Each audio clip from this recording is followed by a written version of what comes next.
সামিয়া সেজা ইসলাম আবৃত্তি করছি কবি মাহবুবুল আলম চৌধুরীর লেখা কাঁদতে আসিনি ফাঁসির দাবি নিয়ে এসেছি কবিতাটি।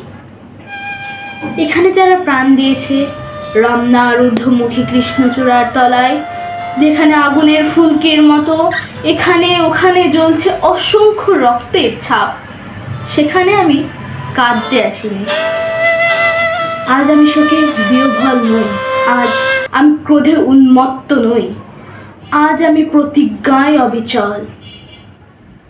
যে শিশু আর কোনোদিন তার পিতার কোলে ঝাঁপিয়ে পড়ার সুযোগ পাবে না, যে গৃহবধূ আর কোনোদিন তার স্বামীর প্রতীক্ষায় আঁচলে প্রদীপ ঢেকে দুয়ারে আর দাঁড়িয়ে থাকবে না, যে জননী খোকা এসেছে বলে উদ্দাম আনন্দে সন্তানকে আর বুকে জড়িয়ে ধরতে পারবে না, যে তরুণ মাটির কোলে লুটিয়ে পড়ার আগে বারবার একটি প্রিয়তমার ছবি চোখে আনতে চেষ্টা করেছিল, সে অসংখ্য ভাই বোনদের নামে আমার হাজার বছরের ঐতিহ্যে লালিত যে ভাষায় আমি মাকে সম্বোধনে অভ্যস্ত, সেই ভাষা ও স্বদেশের নামে এখানে এই বিশ্ববিদ্যালয়ের উন্মুক্ত প্রাঙ্গণে আমি তাদের ফাঁসির দাবি নিয়ে এসেছি।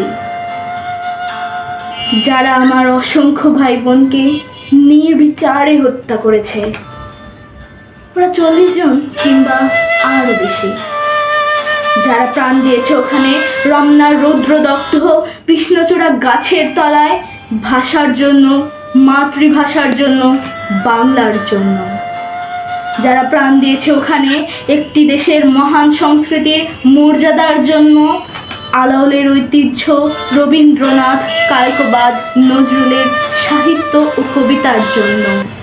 যারা প্রাণ দিয়েছে ওখানে পলাশপুরের মকবুল আহমেদের পুঁথির জন্য, রামেশ শীলের গাথার জন্য, জসিমউদ্দিনের সজনবাদিয়ার ঘাটের জন্য। যারা প্রাণ দিয়েছে ভাটিয়ালি, বাউল, কীর্তন, গজল, নজরুলের খাঁটি সোনার চেয়ে খাঁটি আমার দেশের মাটি, এই দুটি লাইনের জন্য, দেশের মাটির জন্য। রমনার সেই মাঠের মাটিতে কৃষ্ণচূড়ার অসংখ্য ঝরা পাপড়ির মতো 40টি তাজা প্রাণ, আর অঙ্কুরিত বীজের খোসার মধ্যে আমি দেখতে পাচ্ছি তাদের অসংখ্য রক্তের ছাপ। রামেশ্বর আব্দুস সালামের কচি বুকের রক্ত, বিশ্ববিদ্যালয়ের সবচেয়ে সেরা কোনো ছেলের বুকের রক্ত। আমি দেখতে পাচ্ছি তাদের প্রতিটি রক্তকণা রমনার সবুজ ঘাসের উপর আগুনের মতো জ্বলছে, জ্বলছে আর জ্বলছে।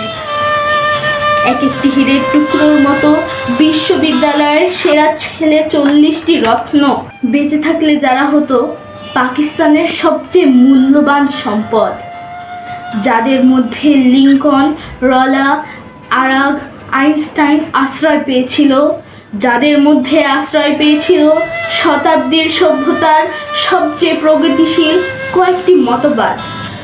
সে 40টি রত্ন যেখানে প্রাণ দিয়েছে, আমি সেখানে কাঁদতে আসিনি।